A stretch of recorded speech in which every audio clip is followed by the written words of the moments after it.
Obrigado pelas palavras, Marcelo, pelo convite na palestra de Telesaúde. Como o Marcelo falou, sou Fabrício Lopes Busato, sou médico fisiatra, também médico de esporte. Trabalho aqui no Hospital das Clínicas, no ambulatório de toxina botulínica e um ambulatório de dor.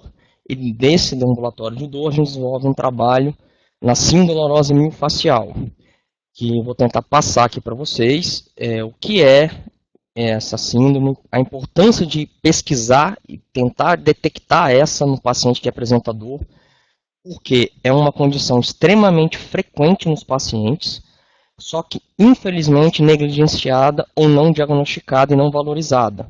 E é uma síndrome que uma abordagem com exercício físico, alongamento, um calor local, algumas abordagens físicas e cinesioterapia, você consegue um alívio considerável.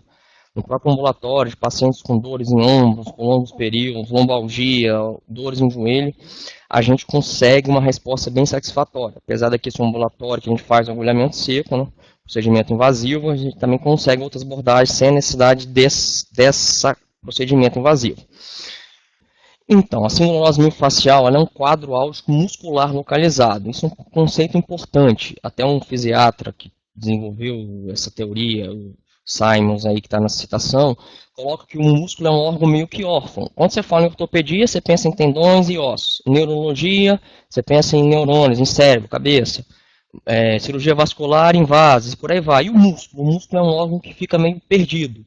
Um fisiatra é um médico da função, então o olhar muscular acaba sendo o carro-chefe da atuação do fisiatra, principalmente aquele que lida com dor. Por quê? A gente tem dois tipos de percepção da dor. A dor por lesão nervosa, no nervo, ou nervo periférico, o nervo mediano do braço, o ciático da perna, ou terminações nervosas livres, que são nervos microscópicos, se não se vê olho nu, que estão espalhados pelo corpo. Por isso, quando tem um derrame dentro do joelho, lá não tem nervo lá dentro, mas tem dor porque tem essa terminação nervosa livre. E o músculo é extremamente enriquecido com esse componente de terminações nervosas livres. Tanto que quando se tem uma gripe ou um quadro infeccioso, tipo a leptospirose, dá uma mialgia intensa, porque o músculo tem terminação nervosa livre. Então é um quadro de dor muscular. E importante porque o músculo, a função do músculo é gerar trabalho, através da contração muscular. Então ele é um órgão puramente metabólico, energético. Tanto que a taxa de metabolismo basal está em implicação com a massa muscular. Por que isso? Porque a síndrome miofascial, ela passa por uma disfunção da capacidade desse músculo gerar trabalho. Então é uma disfunção energética, onde a inativação desses pontos que a gente vai ver e o recondicionamento da musculatura com exercício, cinesioterapia, tira o paciente desse quadro. Então, essa dor muscular localizada, mas essa disfunção do músculo, como o fígado, o cérebro, o rim tem uma disfunção, o músculo também tem, é a chamada sindolorose miofascial. Importante, qualquer músculo do corpo, somente o músculo esquelético, pode desenvolver pontos gatilhos. Então, parede de abdômen, região facial, não só coxa, lombar, tudo isso. Qualquer músculo esquelético pode e desenvolve as chamadas pontos gatilhos miofascial, que são meio que o patognomônico da doença. É o que determina e caracteriza a existência da sindolorose miofascial, são esses pontos gatilhos miofasciais. O que seria isso? Esses pontos gatilhos são nódulos palpáveis e hipersensíveis do músculo esquelético que refere à dor local e à distância, chamada dor referida. Não é uma dor irradiada, porque irradiada não trajeto do nervo, é uma dor referida e pode desencadear disfunção motora e o principal, reproduz o quadro clínico de dor do paciente. Como a gente vê aqui, uma banda tensa, onde você palpa, você sente um nódulo. E mais importante, vamos supor que a gente vai ver mais para frente, mas o paciente tem uma queixa de uma dor em ombro, uma dor de cabeça. Aí você detecta um ponto aqui no trapézio, você aperta ele, você sente essa ondulação, aperta, e a dor é referida lá para a cabeça. Aí você pergunta, é essa dor que você sente na cabeça? O paciente fala, é. Então você meio que diagnosticou essa chamada sindolorose miofascial por reproduzir o quadro clínico do paciente. O mais importante é o quadro clínico do paciente. Então é isso que vai caracterizar esses pontos gatilhos, que são essas bandas tensas, e quando você o comprime, faz um processo álgico, ele vai referir a dor para a região onde é o quadro clínico do seu paciente. Então, como a gente viu, essa banda tensa, Aí você pode ter um nódulo aqui que o paciente refere a dor para a cabeça, ou às vezes o paciente tem um nódulo aqui no levantador da escápula, que ele refere a dor para o ombro. Isso tudo é importante. Por quê? Vocês vão ter esses pacientes na unidade básica de saúde com dor no ombro, que já fizeram ultrassom, até ressonância, tem as tendinopatia, tem as lesões cartilaginosas, por aí vai. Mas muitas das vezes a incapacidade e a dor vem desse componente miofascial, que precisa ser avaliado junto. Ele vai tratar a tendinopatia, vai tratar a artrose e tudo mais. Mas não olhar para esse componente muscular é deixar de tratar esse paciente de uma forma eficaz e até de certa forma não onerosa do ponto de vista da medicina, que é importante a gente falar isso, né? Não só o custo, o benefício estarem andando junto.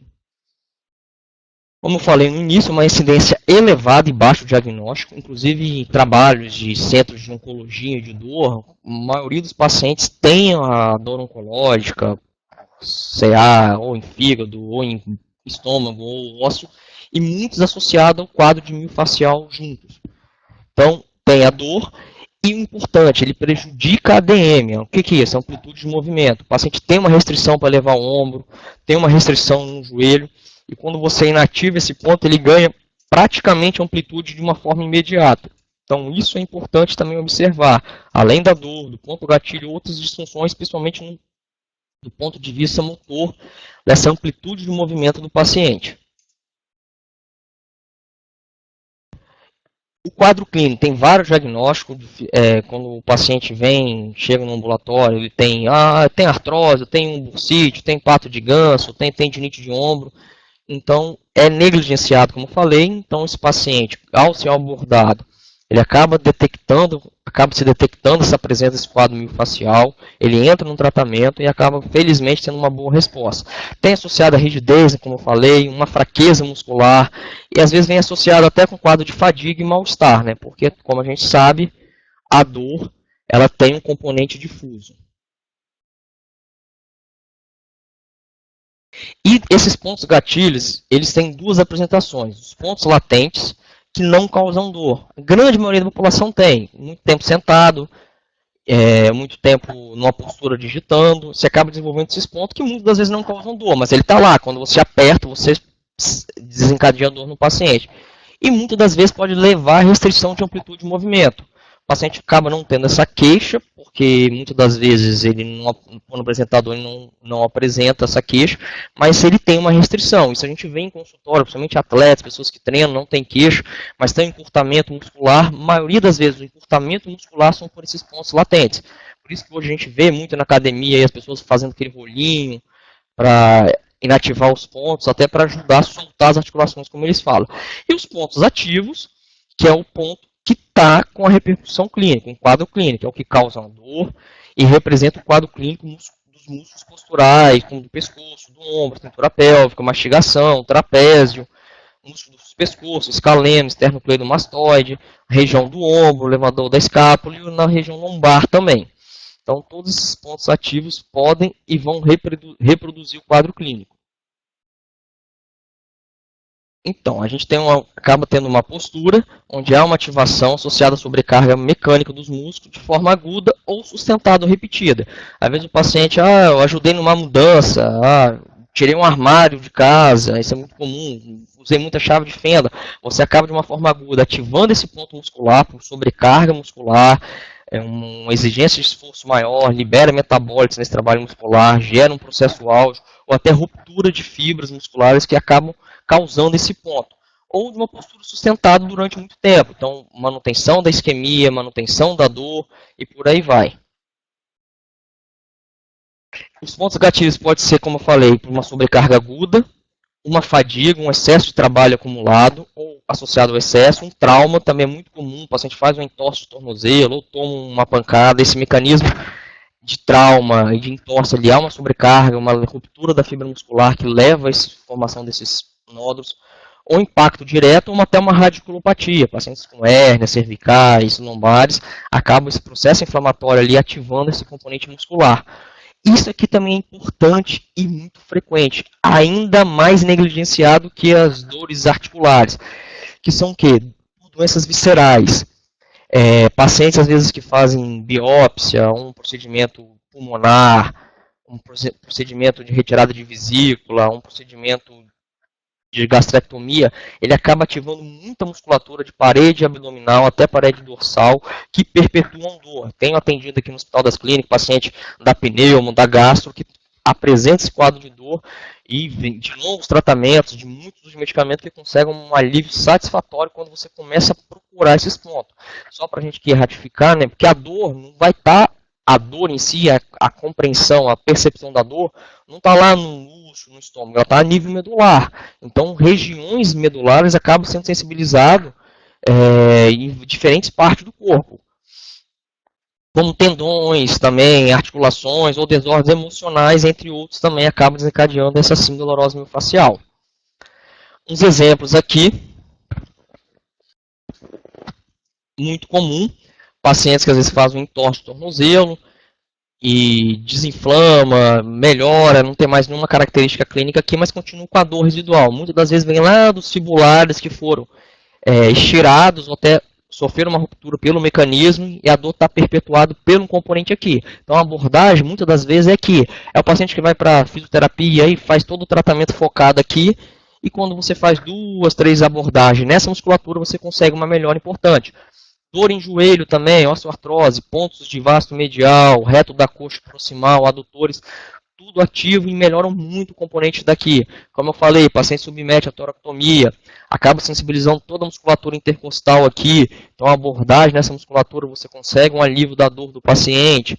Pacientes com problemas gastrointestinais, doenças de Crohn, tudo mais, ativam vários pontos musculares em região de parede abdominal, que também, quando se trabalha esse processo de inativação deles, ou com agulhamento seco, ou com crio um spray de gelo, alongamento, exercício, você consegue uma melhora importante. Muitas das vezes o paciente desenvolve um ponto miofascial, fica com aquela dor 1, 2 dias, o repouso, a ausência de outros fatores que perpetuam, ou ele faz um exercício, toma um remédio, acaba muitas vezes desativando esse ponto e botando para um estado latente. Então esse paciente sai do quadro clínico e não mantém a perpetuação do quadro clínico. Muitas das vezes esse ponto se perdura, ou que é muito frequente, esse ponto fica lá latente, e depois ele pode sofrer uma reativação ocasional e voltar aos fatores de ativação, pode ser o responsável por uma história de episódios recorrente de dor ao longo dos anos. Então o paciente digitou mais um período, fez a dor, aí repousou, digitou menos depois de uns períodos, aí depois ele volta nesse ciclo, acaba cada vez mais ativando e entrando às vezes num processo de dor crônica e arrastada.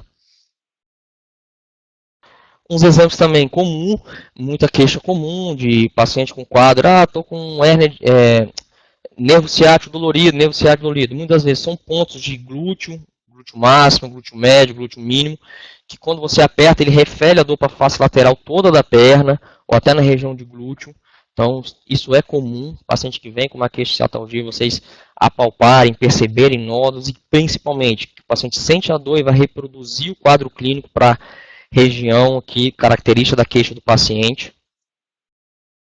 Ombro também, uma região que a gente consegue uma resposta muito satisfatória, principalmente regiões aqui de ombro, de escaleno, de região cervical, principalmente às vezes paciente com queixa de parestesia, que a mão fica fria e formiga, principalmente, apesar do desenho aqui estar assim desse lado, mas é principalmente esses dedos aqui do trajeto ulnar, que vem lá do escaleno, é muito comum. Então, você melhorar essa abordagem, região aqui que vem para a região do peitoral, dores em ombro, que vem aqui da região da escápula, interescapular, do infraespinhoso, levantador da escápula, trapézio supraespinhoso aqui também. Todos esses pontos reproduzem a dor. Importante esse X, o quadro de reproduzir a dor. Regiões aqui de glúteo, de novo, região de joelho, no reto da coxa, que reproduz aqui, é um paciente que responde muito bem com a abordagem, aquele paciente que tem lá no unidade básica de saúde com artrose, com dor, com limitação. Você vê que não tem sinal flogístico, não tem processo inflamatório, você tem uma abordagem aqui, seja com a dígito pressão, um TENS, um calor profundo, um alongamento, uma mobilização disso aqui, você consegue um alívio dessa musculatura e com isso a melhora funcional. Lembra lá no começo? É dor com uma disfunção do músculo. Então esse músculo perde a capacidade de gerar trabalho. E músculo, para voltar a gerar trabalho, ele precisa ser recondicionado, trabalho muscular. Isso aí também são vários exemplos, de novo aqui na região lombar. Pé também, tendinite calcânea, paciente com tendinite que não melhora, que infiltra, que faz muitas abordagens, você inativa o ponto de panturrilha, melhora muito a região de tendão calcâneo, até de face de pé, lateral. Todas essas regiões podem e muitas vezes apresentam o quadro. O que é importante nesse olhar do componente muscular é buscar não necessariamente a região da queixa do paciente de dor como a causa em si, mas pontos que referem para aquela região. Então, o estudo desses pontos miofasciais, tem livros só sobre isso, que você acaba tendo essa compreensão. Por exemplo, o glúteo máximo, ele dói, qual o mecanismo que ele é ativado e onde que ele pode ter os pontos referidos. Pode ter para cá, pode ter para cá, pode ter para a região interglútea. Então, tudo isso é importante, esse conhecimento dos músculos e a reprodução do quadro dele. Então, dor no joelho, um ponto lá de reto, isso é muito comum, principalmente meninas novas que começam atividade física, correr, aí não acha nenhuma alteração no exame, faz uma ressonância, tem lá uma condromalácia, isso não causa dor. Só que muitas vezes não é palpado o tendão patelar e a dor vem daqui. Só que o mecanismo é o quê? Sobrecarga da musculatura. Você inativa esse ponto lá na raiz da coxa, aqui no reto femoral, você consegue um alívio bem importante desse quadro álgico.